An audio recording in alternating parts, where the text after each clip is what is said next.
Hoy damos final a esta serie Amarás a Dios. Es el mensaje número 13. Le pido por favor que vuelva a escuchar toda la serie. Vuelva a escucharla. Vuelva a escuchar desde el tema 1, porque son mensajes que le van a dar más claridad con respecto a lo que es amar a Dios, porque amar a Dios involucra el corazón, el alma, la mente. Entonces yo le extiendo esa invitación. Tenemos nuestras enseñanzas, la mayoría de nuestras series están en nuestras redes sociales o plataformas digitales. Están en YouTube, Facebook, Spotify, Apple Podcast. Entonces hay opciones que usted puede volver a escuchar estas series. Hay otra serie también que yo quiero recomendarle muchísimo, que fue una serie pasada que se tituló Fe y Orden. Usted la va a encontrar también ahí en nuestras plataformas digitales. También quiero recomendarle ampliamente esa serie, Fe y Orden. Y bueno, y vuelvo a retomar esta de Amarás a Dios. Hoy es el último mensaje. Hoy con este mensaje cierro esta serie. Y el tema es llenos del conocimiento de su voluntad. Llenos del conocimiento de su voluntad. Hemos hablado mucho sobre lo que ya es amar a Dios con el corazón, amar a Dios con el alma, amar a Dios con la mente.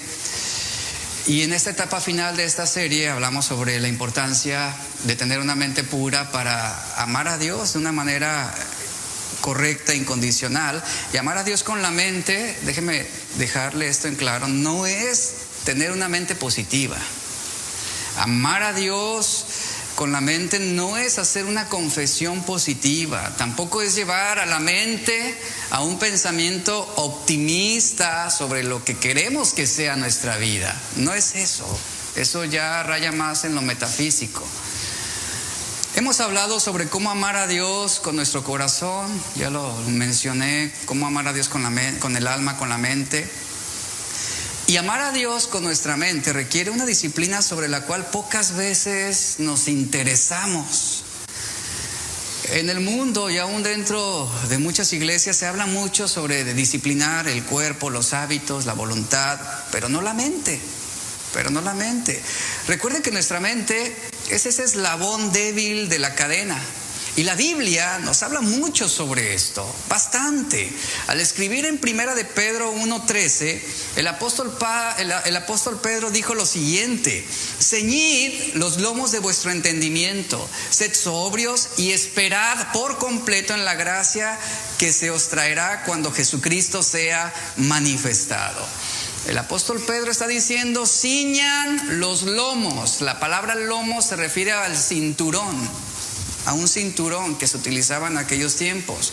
Ciñan, vamos a traducirlo de esta forma, ciñan el cinturón de su mente.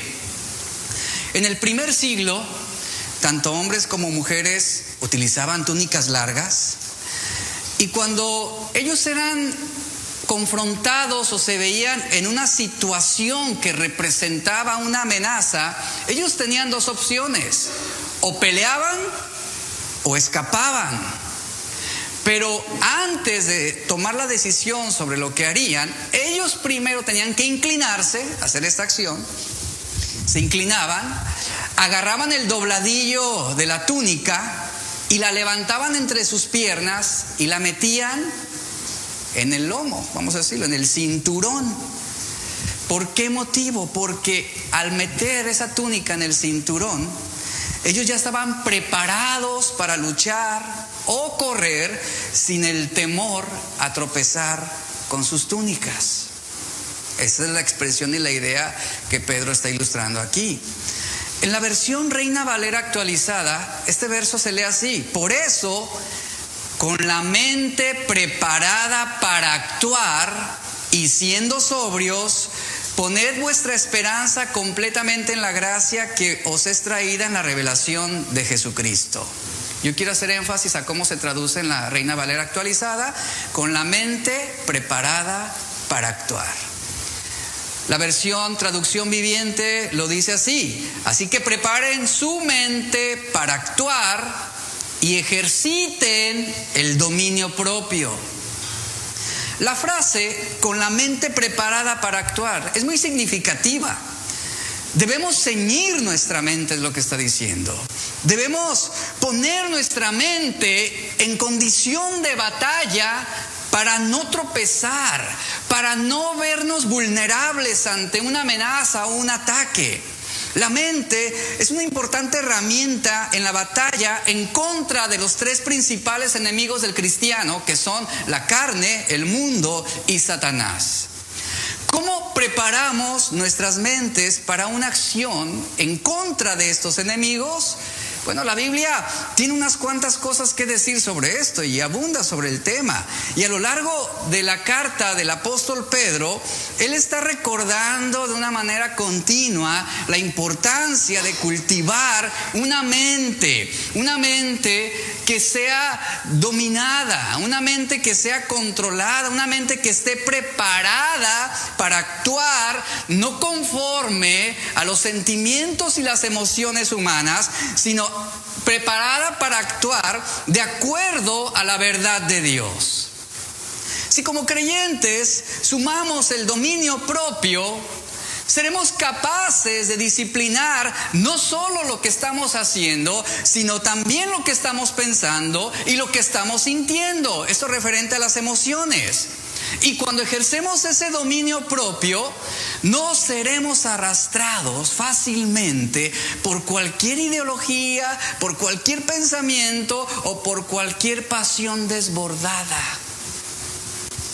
Y esto es un mensaje que aplica a todos, a jóvenes, a adolescentes, a los niños, un mensaje que aplica a hombres, mujeres, a todos, a todos. La templanza, la prudencia, la sobriedad y el dominio propio son elementos claves para preparar la mente para actuar. ¿Por qué muchas veces hacemos aquello que de antemano nos perjudica? ¿Por qué el ser humano tiene la facilidad de tomar malas decisiones? De elegir mal, por ejemplo. Precisamente porque no hay dominio propio. No hay una mente preparada para actuar correctamente, sino como seres humanos nos desbordamos en nuestros pensamientos, nos desbordamos en nuestras emociones y nos entregamos a cualquier tipo de práctica o de conducta indebida. Entonces, el apóstol Pedro está aquí dándonos una instrucción de que debemos preparar, y yo quiero que usted note el énfasis: la mente debe prepararse para actuar. No es algo que usted solamente lo pone en ayuno y oración. Usted ejerce un dominio propio, es decir, hay un ejercicio de mi voluntad para lograr esto. Ya que una mente desenfrenada, una mente que es seducida por emociones fuera de control, no puede experimentar la plenitud que se encuentra en Dios. Algo muy importante, hablando acerca de esto que estoy enseñando, que la misma palabra en griego que es sofonismos, que hace referencia a una mente sana, esta palabra sofonismos, que se traduce como mente sana, ¿sabía usted que también se utiliza para referirse a dominio propio? Es la misma palabra. Es muy interesante esto. O sea que dominio propio es igual a mente sana, y mente sana es igual a dominio propio. Y es la misma palabra en el griego. Ahora, sin dominio propio, nuestra mente no podrá responder adecuadamente ante las circunstancias. Yo pregunto, ¿no llega un punto en nuestra vida en que nos cansamos de hacer las cosas mal? ¿No llega un punto en el que no te canses de tomar malas decisiones y equivocarte una y otra y otra y otra vez? ¿Por qué sucede eso? Porque no hay una mente preparada, porque no hay dominio propio, porque nos dejamos llevar por lo que sentimos, por lo que pensamos fácilmente. Proverbios 25-28 dice, como ciudad derribada y sin muro, es decir, una ciudad desprotegida, así es el hombre cuyo espíritu no tiene control. Es por esa razón que Pedro, más adelante en 2 de Pedro 1:5-6, el apóstol Pedro nos dice: por esta razón también, obrando con diligencia, añadan, dice, añadan al conocimiento dominio propio. Ahora, ¿cómo puedo yo alcanzar una mente llena del conocimiento de su voluntad? Número uno, necesitas renovar tu mente. Necesitas renovar tu mente, número uno. En primer lugar, si queremos preparar nuestras mentes para actuar, tendremos que escuchar las palabras que el apóstol Pablo escribió en Romanos 12:2. Dice, en la versión de las Américas, dice, y no se adapten a este mundo, sino transformaos mediante la renovación de nuestra mente para que puedan comprobar, dice la Reina Valera, para que puedan verificar cuál es la voluntad de Dios, que es buena, agradable y perfecta. Esta versión dice lo que es bueno, aceptable y perfecto. Pablo está diciendo a los romanos que no se adapten, no adapten su mente a los patrones de este mundo, que no adapten su mente al sistema de este mundo, sino que la transformen mediante esa renovación de sus mentes. El apóstol deja en claro en Filipenses 3:19 que la mente de una persona sin Dios está puesta en las cosas terrenales. Por ejemplo, en Romanos 8:7 dice la Biblia que ya que la mente está puesta en la carne, así lo dice, Romanos 8:7 dice, ya que la mente está puesta en la carne, ¿es que cómo se constituye una mente puesta en la carne? Se constituye enemiga de Dios. Ponga atención a esto. Se constituye enemiga de Dios. ¿Por qué razón? Porque no se sujeta a la ley de Dios y ni siquiera dice, es decir, se ve imposibilitada, ni siquiera puede hacerlo, porque está orientada a las cosas de la carne. Esas palabras realmente son poderosas y son escritas por el apóstol Pablo. Y esto habla no solo de una mente incrédula, sino de una mente indisciplinada, una mente que no tiene dominio propio. Ahora, es importante recordar que nuestra mente, antes de conocer al Señor, era así, era enemiga, se constituía enemiga de Dios. Y hasta cierto punto, a pesar de haber sido regenerados y transformados espiritualmente, debemos entender lo siguiente: nuestra mente no es perfecta, nuestra mente no piensa perfectamente en lo puro, en lo santo. Todavía, hasta este punto, recibimos la influencia del modo de pensar del mundo. Y esa es la lucha, esa es la batalla en contra de nuestra mente. Pablo dijo a los romanos que ya no se adaptaran más a la forma de pensar del mundo, sino que dejaran que Dios, a través de la influencia de su Espíritu Santo, transformara nuestras vidas, nuestros corazones, nuestras mentes, para así proceder a esa renovación continua. La Biblia hace un análisis más profundo acerca de este problema. En Efesios 4:23 es muy interesante que el apóstol Pablo utiliza una frase impactante que paraleliza precisamente a Romanos 12:2. Y en Efesios 4:23 Pablo usa esta frase: sean renovados en el espíritu de vuestra mente. ¿Por qué a los Efesios Pablo añade la palabra espíritu? Está diciendo que el espíritu tiene, o que la mente tiene un espíritu. Así lo está presentando el apóstol Pablo.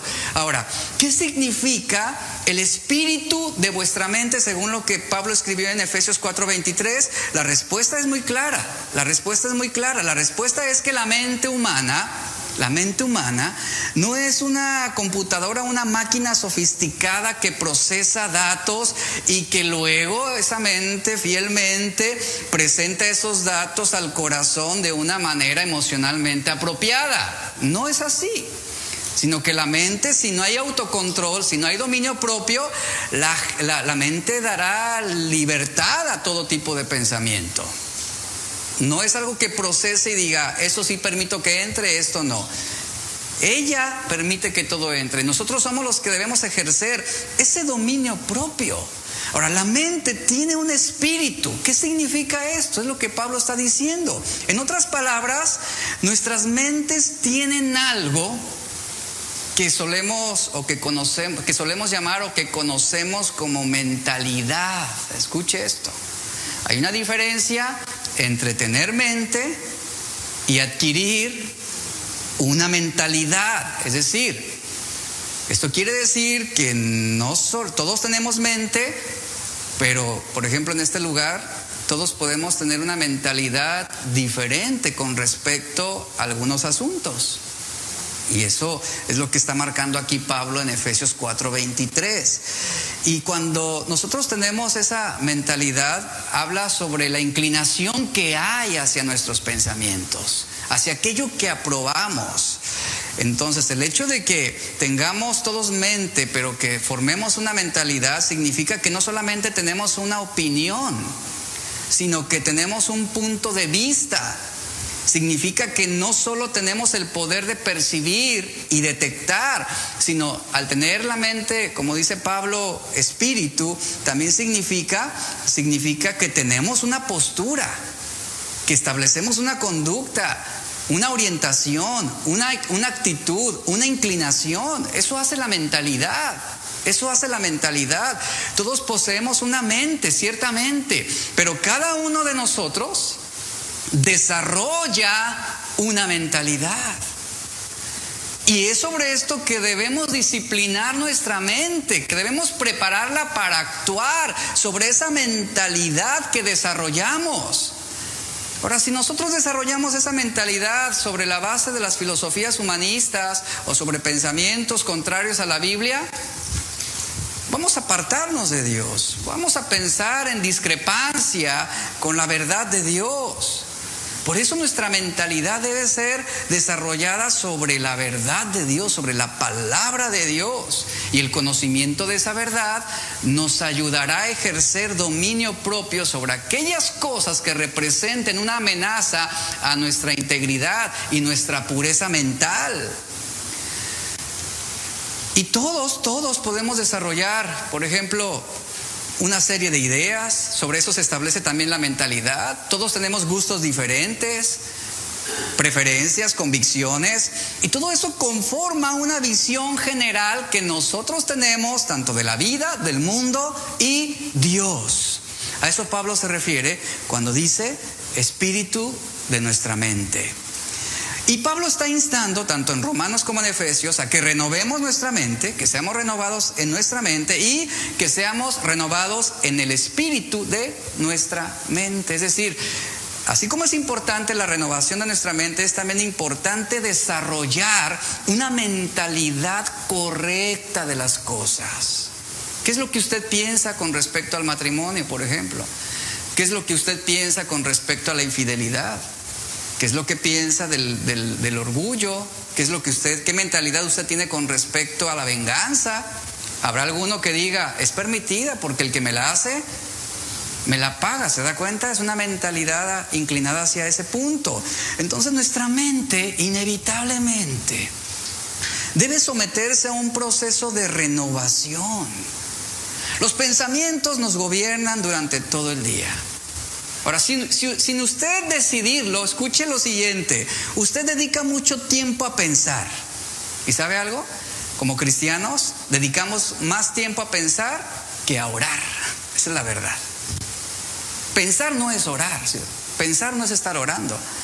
Y dedicamos mucho tiempo a pensar, incluso más que orar. Ahora, la mayoría, y aquí viene un punto alarmante, la mayoría de nuestras decisiones las hacemos por lo que pensamos y no por lo que estamos orando. Y aquí hay que tener cuidado y aprender ¿a qué? A disciplinar nuestra mente correctamente. Porque constantemente tomamos decisiones y si no sabemos pensar conforme a la voluntad de Dios, nos vamos a equivocar, vamos a actuar incorrectamente. Hace muchos años, cuando aprendí computación, no hace mucho pues, a mí me enseñaron dos sistemas operativos en ese tiempo, que era el reciente Windows, y suena feo, ¿verdad? Pero sí era el reciente Windows, era como que la cosa nueva. Y fui, yo creo que todavía de esos pocos que les tocó aprender el sistema operativo MS2. ¿Alguno me entiende? ¿Qué sucedía con el MS2? Que si por equivocación se tecleaban dos comandos contrarios, la máquina se bloqueaba, la máquina se trababa y era necesario reiniciar todo. Así es la mente. Es lo que Pablo está diciendo. Cuando dos pensamientos contrarios quieren converger, nuestra mente se va a trabar. Y Pablo está diciendo, es necesario reiniciar la mente, es necesario renovarla. ¿Conforme qué? A la verdad de Dios. Y el problema de nuestras mentes no reside en que no poseamos un conocimiento infinito. El problema de nuestras mentes no reside en que no tengamos toda la información que quisiéramos tener. El problema es que nuestras mentes tienen un espíritu, es decir, una mentalidad, una inclinación. Y esa inclinación o esa mentalidad por naturaleza tiende a ser hostil a la voluntad de Dios. El ministerio de renovación de la mente pertenece ¿a quién? Al Espíritu Santo, así lo enseña la Biblia. Él es quien nos va a guiar a la verdad.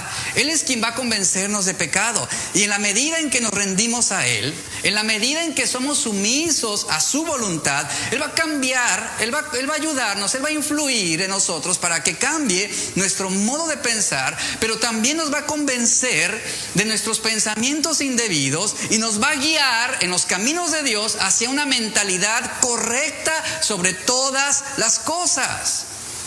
Por eso es importante que entendamos que debemos rendirnos a Dios. Debemos rendirnos a Él, debemos rendir nuestras mentes para que puedan ser transformadas. Cuando lo hagamos, entonces vamos a comenzar a ver las cosas como Dios las ve. Y el pecado que disfrutábamos, el pecado que nos complacía, terminará siendo repulsivo para una mente renovada. Y lo va a repeler y lo va a rechazar.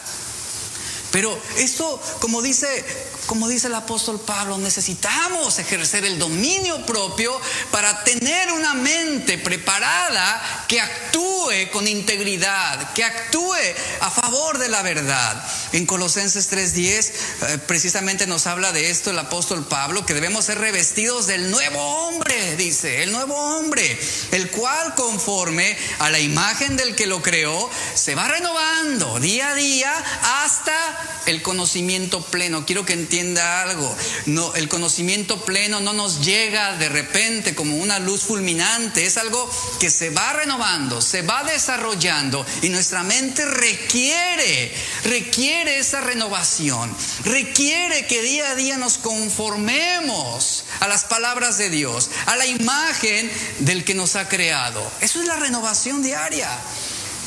No es suficiente decir, ya nací de nuevo, ya voy a la iglesia, ya me congrego. Usted entra en un proceso de renovación continua hasta alcanzar un conocimiento pleno. Mientras nuestra mente se constituya enemiga de Dios, no podremos disfrutar de una intimidad con Él. Cuando Él transforma nuestra mente, también nos acerca más a sí mismo. Nos revela las profundidades de su amor, de su verdad, de su bondad.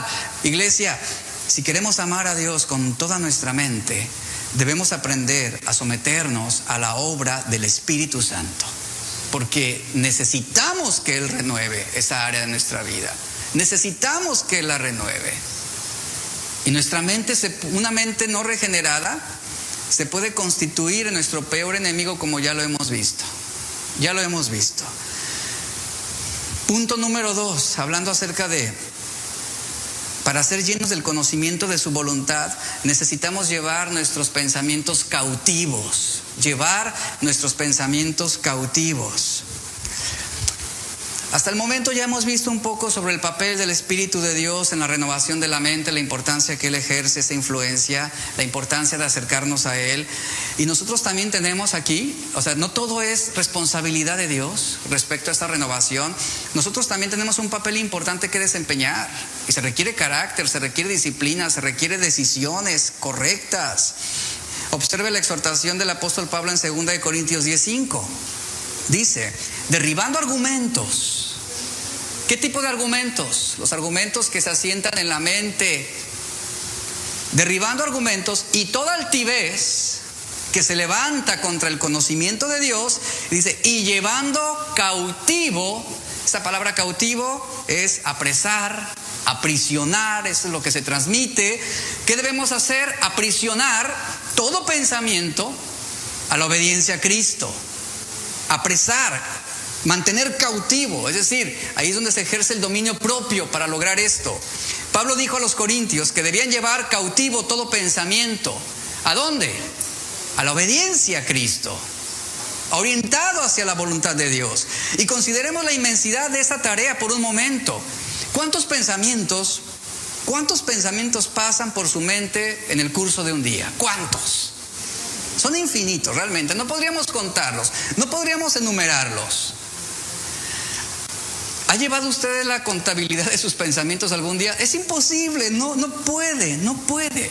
Y el apóstol Pablo está diciendo que todos esos miles o cientos de pensamientos en un día deben ser llevados cautivos a la obediencia a Cristo. Ahora, cada pensamiento que toma más fuerza en nuestra mente o que tiene la intención de querer controlar una actitud o de querer influir sobre una conducta o una decisión, cada uno de esos pensamientos peligrosos que representan una amenaza, usted debe llevarlo cautivo. Es decir, usted debe someterlo a la voluntad de Dios. Eso significa que cuando tenga pensamientos que no son de Dios, y bueno, yo creo que no quiero detenerme aquí, pero de antemano todos sabemos cuáles son los pensamientos que no son de Dios, ¿verdad? Todos de antemano sabemos, tenemos una noción moral de lo que es bueno y lo que es malo. Entonces, cuando tenga pensamientos que no son de Dios o que sean contrarios a la voluntad de Dios, ¿qué debe hacer? Escuche, iglesia, ¿qué debes hacer? ¿Pararlos? ¿Frenarlos? ¿Detenerlos? Ahora sí que callarles la boca, por decirlo de esa forma, y no permitir que sigan ganando un terreno en tu mente. Eso es llevarlos cautivos. ¿Y sabe? ¿Eso de quién depende? De nosotros. De nosotros. En el momento en que en tu mente se está rotulando una imagen sensual sobre una mujer, ¿qué tienes que hacer? Frenarlo. Ese pensamiento lo detienes. No permites que progrese. Tienes que impedir que siga avanzando. Y lo llevas sometido a la obediencia a Cristo. Llevarlos cautivos significa que depende de nosotros. Tú no puedes estar diciéndole a Dios: Señor, te encargo mi mente, te encargo mis pensamientos, y mientras estás ahí en el internet viendo cosas que no debes, estás alimentando tu mente de todo eso. Por eso, sobre este contexto es que Proverbios 23:7 nos dice: porque cuál es su pensamiento, es decir, cuál es el pensamiento en el corazón del hombre, tal es ese hombre, es lo que se representa en él. Hablando sobre esto de cómo llevar cautivos esos pensamientos, esto es se lo voy a ilustrar de esta manera. Cuando tú quieres aprender un nuevo idioma, por ejemplo, vamos al básico, al más conocido, por ejemplo, inglés. Tú quieres aprender inglés. Lo primero que te van a hacer los maestros o te van a sugerir los maestros es que tú empieces a pensar en inglés. Es lo que te dicen. Tú piensa en inglés. Si tú ves una botella, tú piensa esa botella en el idioma inglés. Y a eso te van a llevar, y luego te sugieren, y no solamente eso, sino que también leas libros en inglés, escuches música en inglés, veas películas en inglés, para que tu mente pueda saturarse precisamente del idioma. Y vea qué tan simple es esto, cómo ejercitamos nuestras mentes para algunas cosas. ¿Cuántos han ido a comer hamburguesas a Carlos el Chiquiado?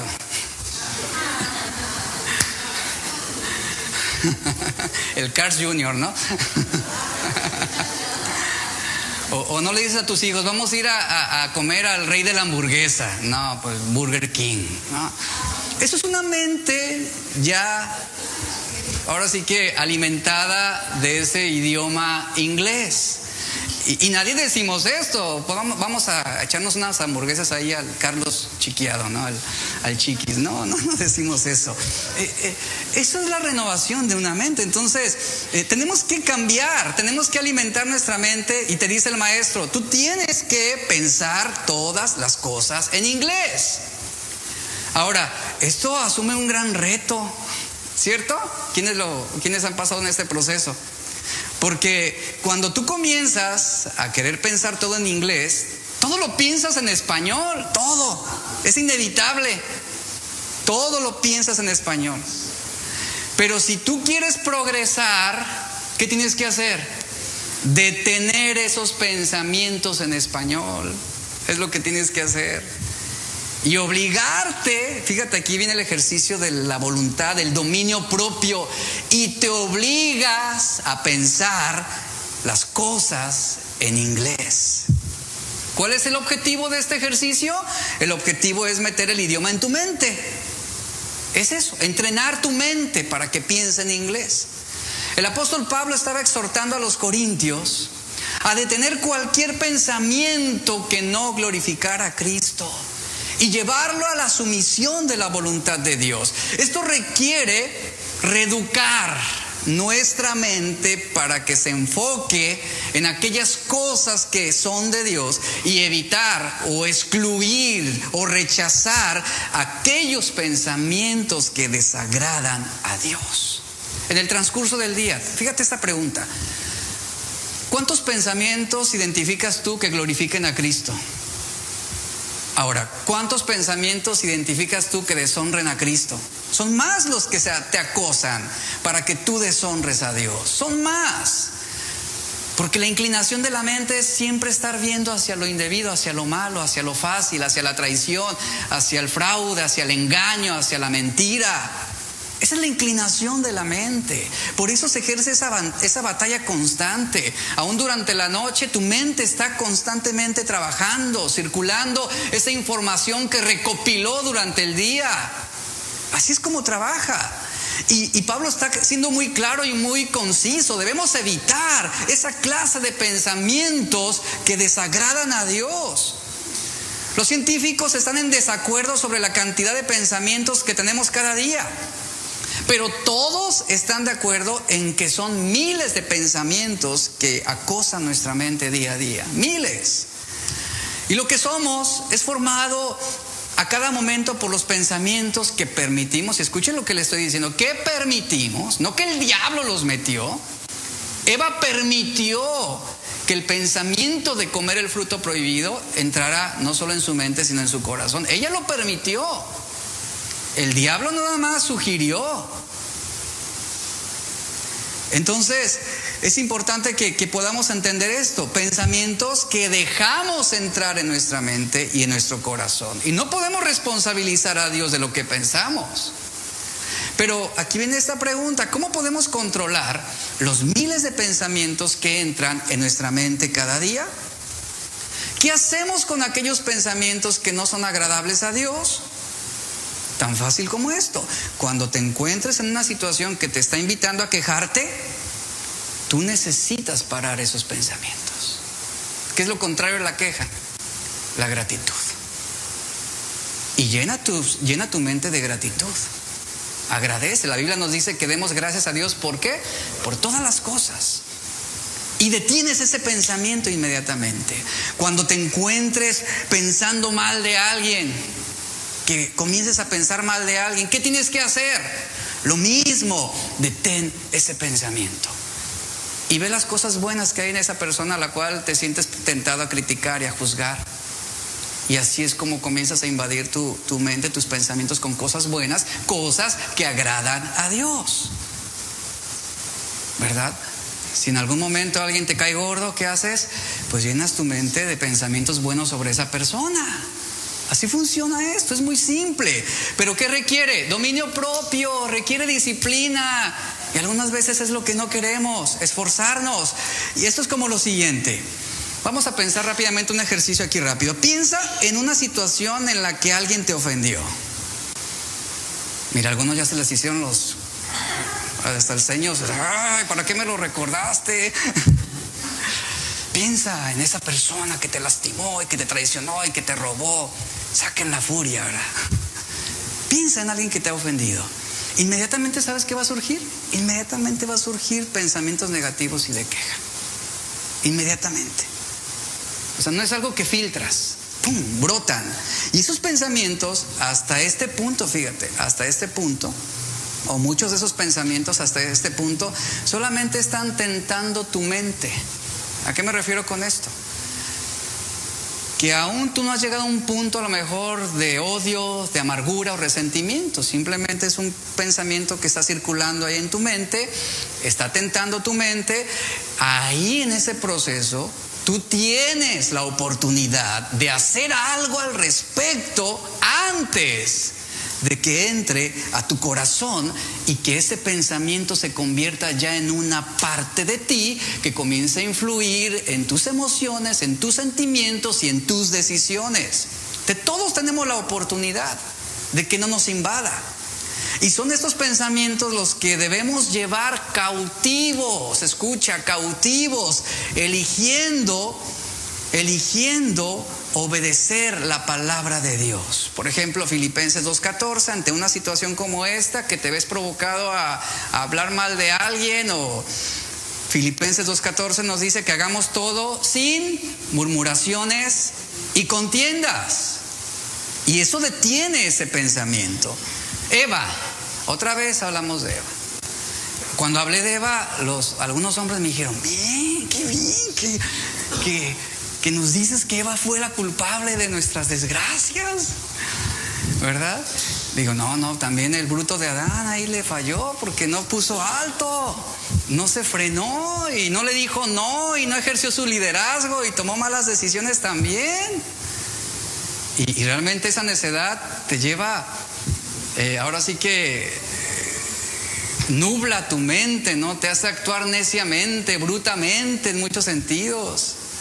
Eva fue tentada en su mente, fíjense, fue tentada en su mente a tomar el fruto prohibido. El pensamiento estaba circulando.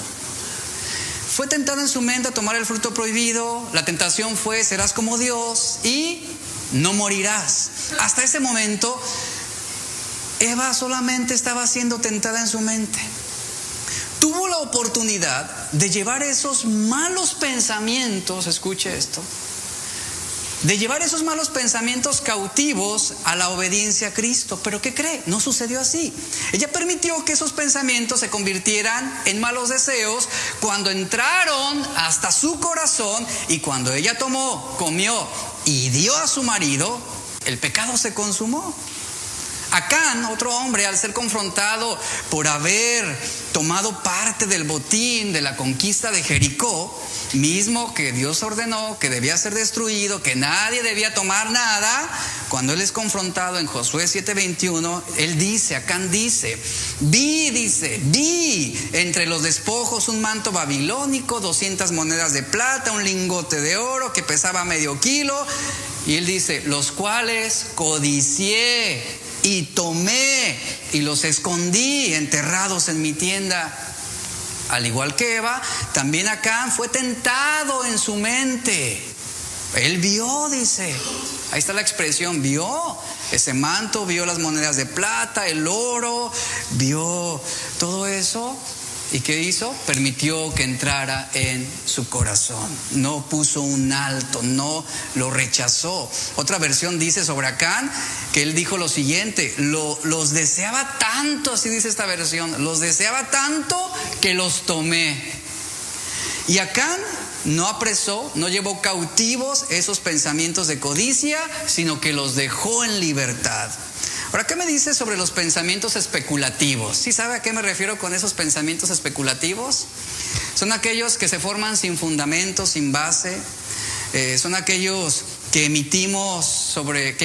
normalmente emitimos juicios sin realmente tener un asiento en la veracidad. No hay pruebas, no hay evidencia, pero fácilmente especulamos sobre alguien. Pensamos, por ejemplo, sobre las fallas y los errores de otras personas, y la especulación nos lleva a condenarlos inmediatamente, sin realmente conocer la situación a fondo. Tenemos el mal hábito de alimentarnos de los errores de los demás. Y la mente, ¿qué creen? La mente se complace. La mente se complace en esto. ¿Cuántos pensamientos nos surgen diariamente invitándonos a despreciar a los demás? Invitándonos a juzgarlos, a condenarlos con esas especulaciones. Jesús, por ejemplo, fue severamente criticado. a causa de las especulaciones de los hombres. Los hombres decían que él tenía demonios, que era un comilón, borracho, que era amigo de publicanos y pecadores. Se especulaba solamente. Esto no era cierto, no era una realidad como tal. Entonces, nosotros no podremos amar a Dios con la mente si no hacemos el esfuerzo de llevar cautivos estos malos pensamientos para que no se estén interponiendo entre nosotros y Dios. Número 3.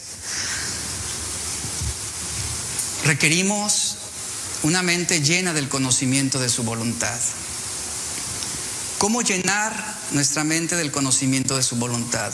En Colosenses 1:9,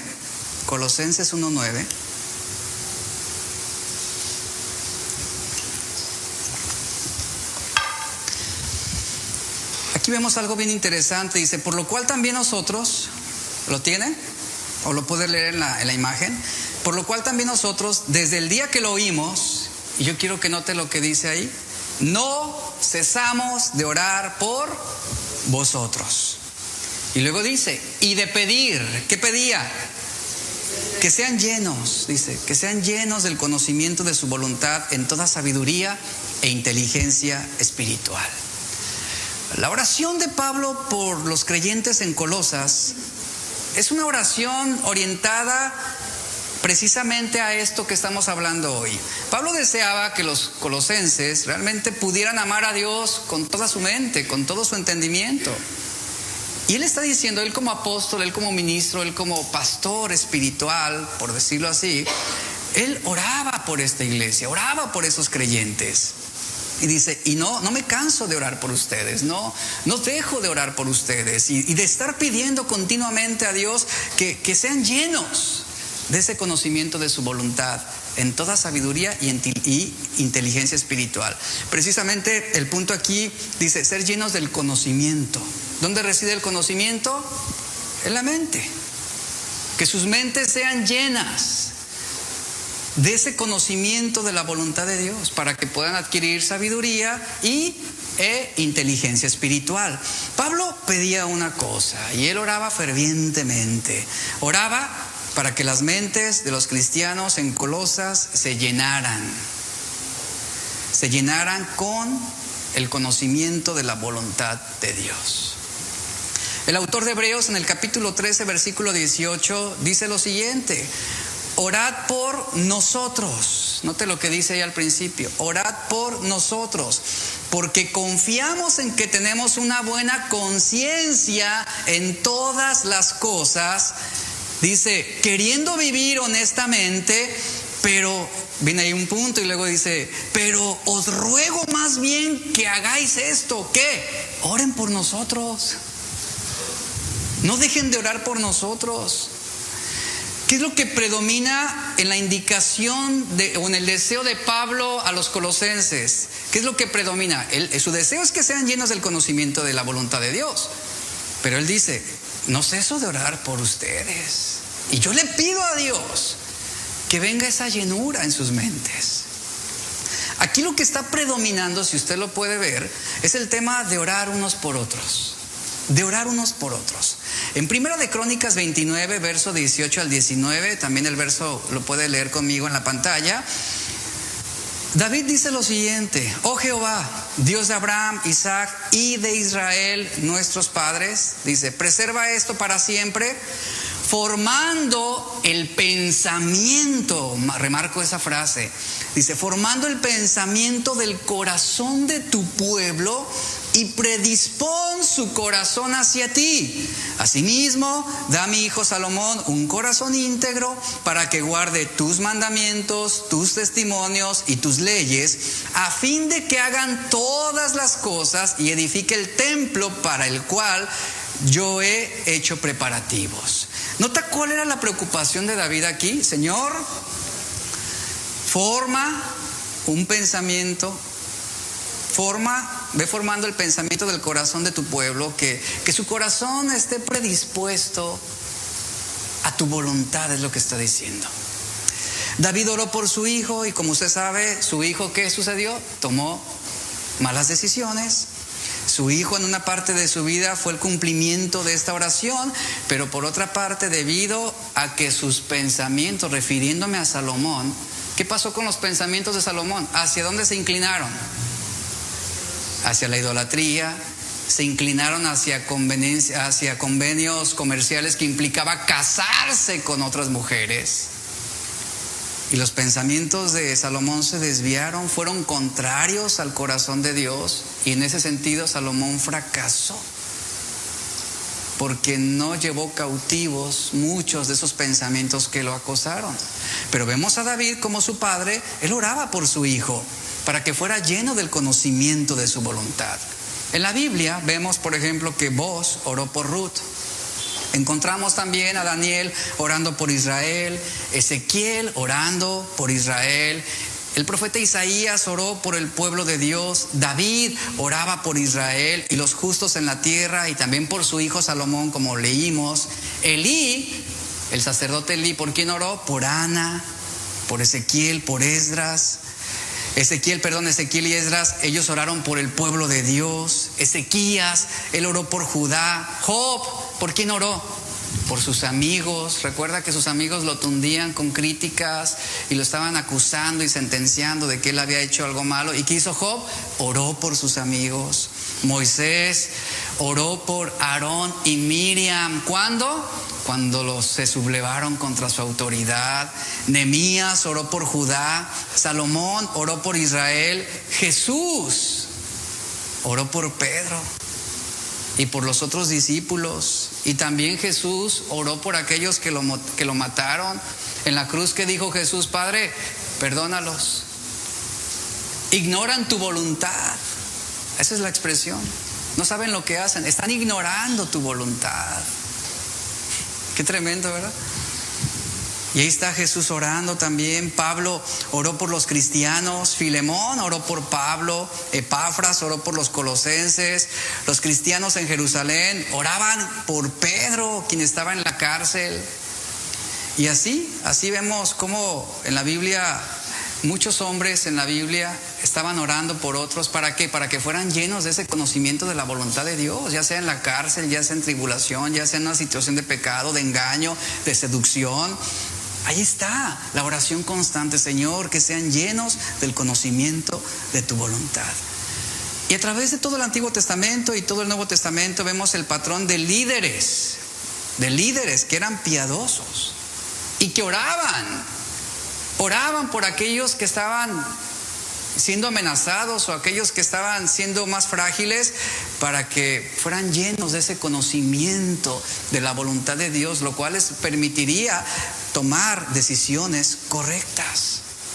Y vemos aquí que la oración es vital también en ese perfeccionamiento de los santos, para llevar a los cristianos, para que sean redargüidos. ¿En qué sentido? Sean redargüidos y realmente nazca en ellos tanto el querer como el ser llenos del conocimiento de la voluntad de Dios. Luego dice, en toda sabiduría e inteligencia espiritual.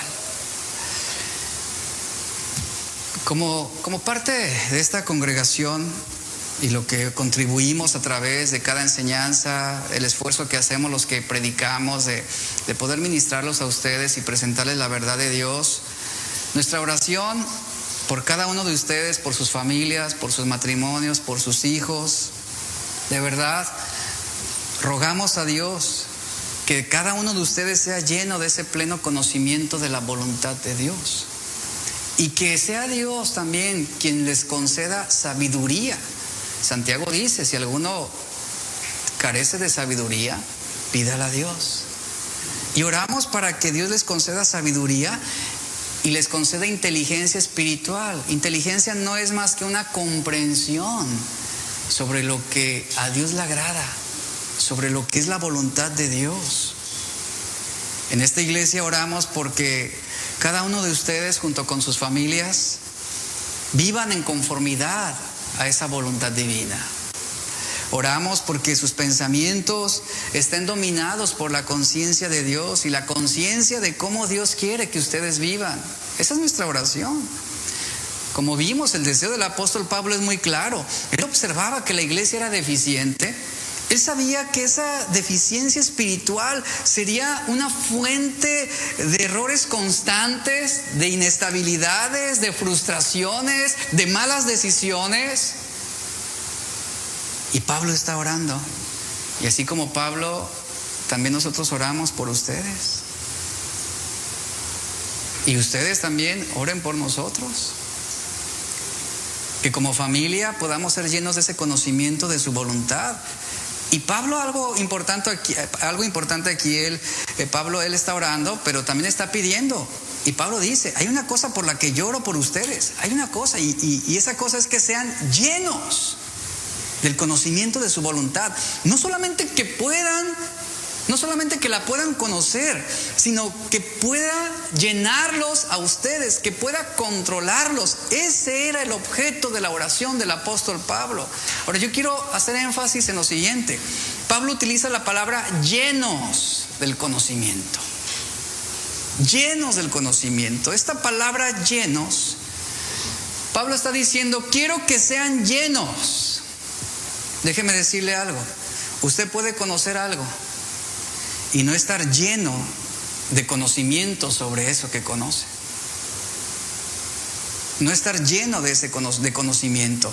Hay bastantes personas en el mundo que conocen, por ejemplo, las historias de la Biblia, que conocen los milagros de Dios en la Biblia, pero Dios no domina sus vidas. Y te pueden contar la historia de David y Goliat, y te pueden hablar sobre la crucifixión de Jesús, pero el evangelio no está dominando sus vidas. No están siendo controlados por esa palabra, porque el evangelio es poder de Dios para salvación. No están controlados por esa verdad. Y aquí el apóstol Pablo utiliza la palabra llenos, que es la palabra griega plerón, así se lee y se escribe plerón. Y esta palabra griega simplemente significa llenar algo. Así escuche esto, es llenar algo hasta su máximo nivel. Eso es, llenar algo hasta su máximo nivel. Lo que significa esta palabra lleno es una palabra que significa la ausencia de cualquier otra cosa. Si esta botella estuviera llena y yo quisiera añadirle otro líquido, por ejemplo, el contenido, al estar totalmente llena hasta su máximo nivel, ¿qué va a suceder? Pues que el contenido va a impedir que algo más sea añadido. Y lo que va a suceder es que lo lleno impide que algo más entre o que algo más pueda ser añadido. Y no puede ser contenido sin que haya un derramamiento. Es decir, que si esta botella estuviera llena, aquí se usa esta ilustración, es decir, está totalmente controlada o dominada por esta agua. Es lo que está diciendo Pablo. Esa es lo que significa esta palabra lleno que usa Pablo. Y es una palabra que significa algo totalmente completo, algo totalmente en su máximo nivel. ¿Cuál es la aplicación aquí? Que cuando somos llenos del conocimiento de Dios, vamos a ser dominados totalmente. Es así como vamos a preparar nuestra mente para actuar. Seremos dominados totalmente, seremos controlados totalmente con la influencia de la verdad de Dios. Y cuando venga un pensamiento que sea contrario a la voluntad de Dios, ¿qué va a suceder? No puede ser añadido, se va a derramar. Así es como funciona lo que la Biblia nos está diciendo. ¿Por qué muchos cristianos están llenos de pensamientos contrarios a la voluntad de Dios? Porque sus mentes no están llenas del conocimiento de Dios. Y les meten filosofías humanistas, sexo extramarital, homosexualidad y esto, mentiras, engaño, orgullo, y comienzan a llenar sus mentes de toda esa basura. ¿Por qué? Porque está vacía. Y Pablo está diciendo, Esa es mi oración por ustedes, que sean llenos del conocimiento de Dios. Cuando sean llenos en su máximo nivel, serán dominados. Y todo aquello que sea contrario a la voluntad de Dios no podrá ser añadido a esa mente. No podrá. Será eliminado. Será eliminado. Será rechazado. ¿Y qué es nuestro deseo? Amar a Dios con toda nuestra mente. Amar a Dios hasta que estemos llenos. Así ese es el deseo. Amamos a Dios y deseamos estar llenos de su voluntad en nuestras mentes. Por eso amar a Dios con la mente es estar totalmente dominados por ese conocimiento de su voluntad, iglesia, que llena todo nuestro ser, que llena nuestro corazón, nuestra alma y nuestra mente. Es así como podemos amar a Dios por encima de todas las cosas. ¿Cuál puede ser la tristeza más grande que un pastor enfrenta en su ministerio?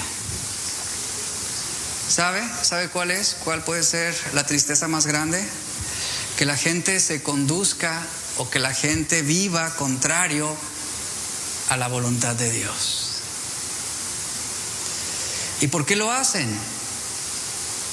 Porque no están llenos del conocimiento espiritual que les brinda esa sabiduría y esa comprensión espiritual que los oriente a vivir en su voluntad.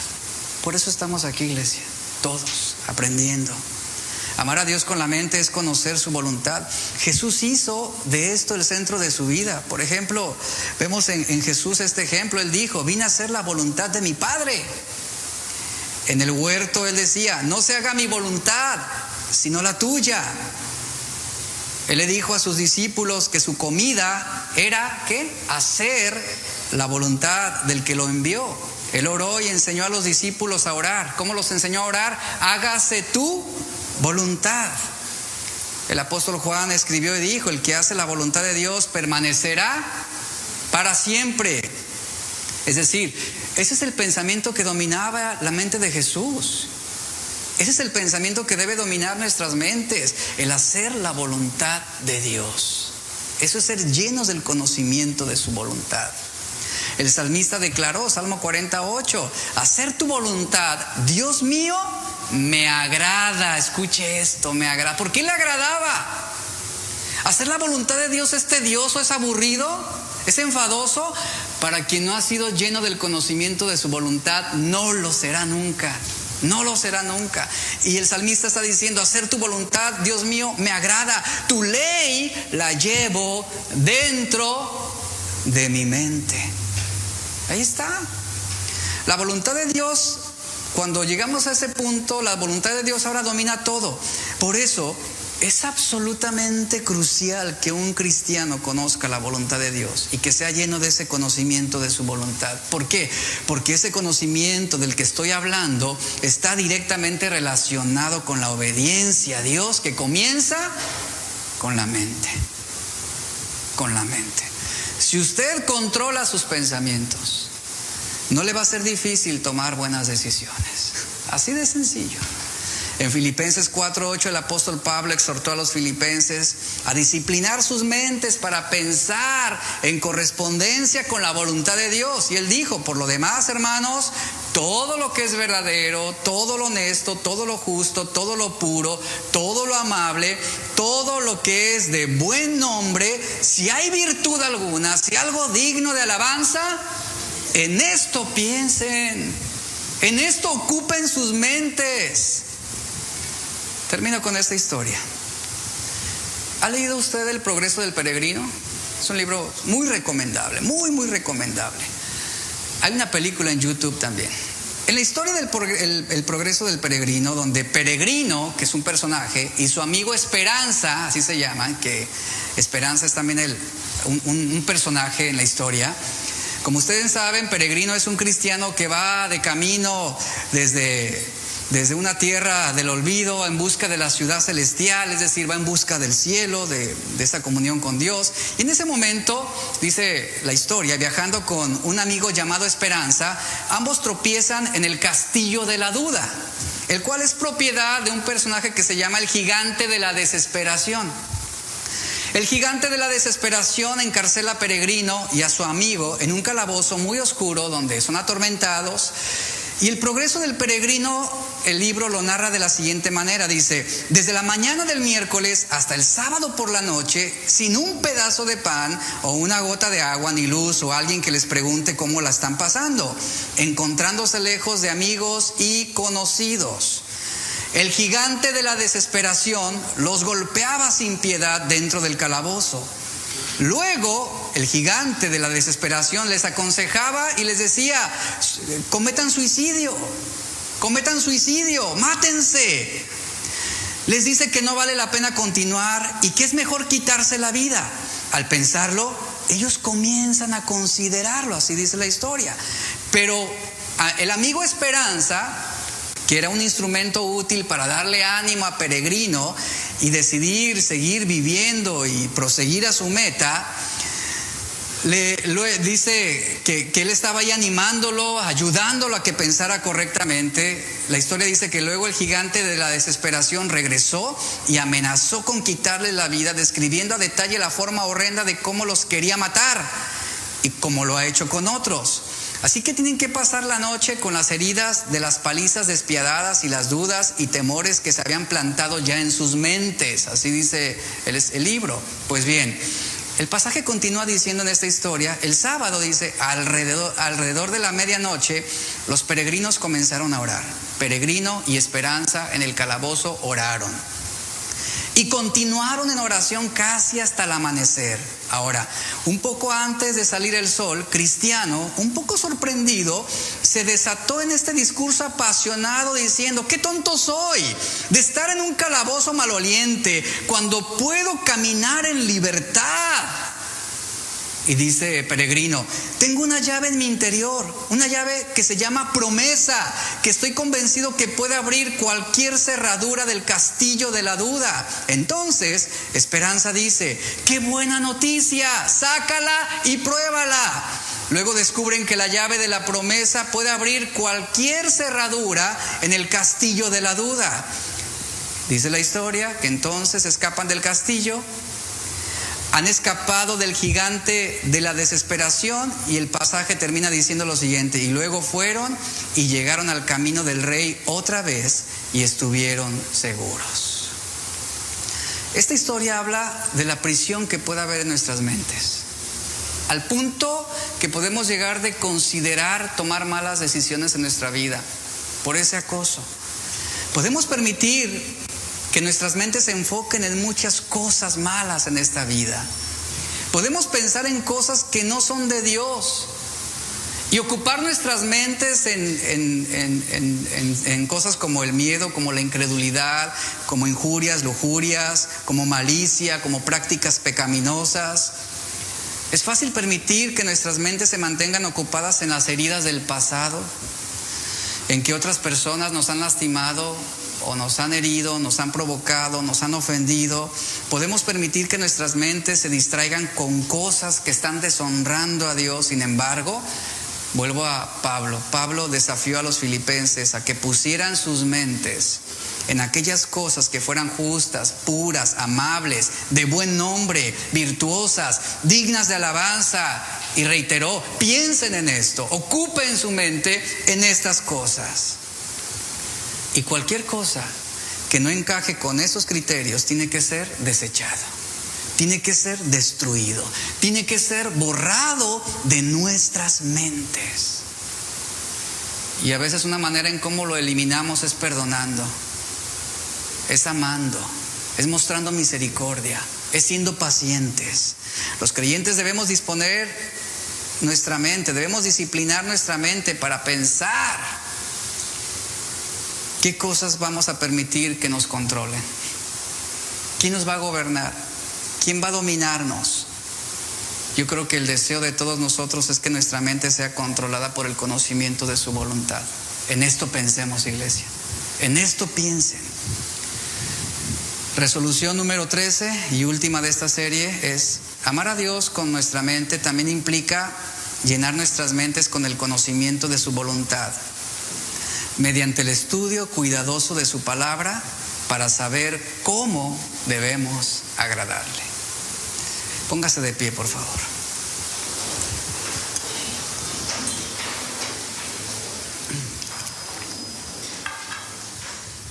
Estírese un poquito. Y vamos a terminar este tiempo adorando a Dios.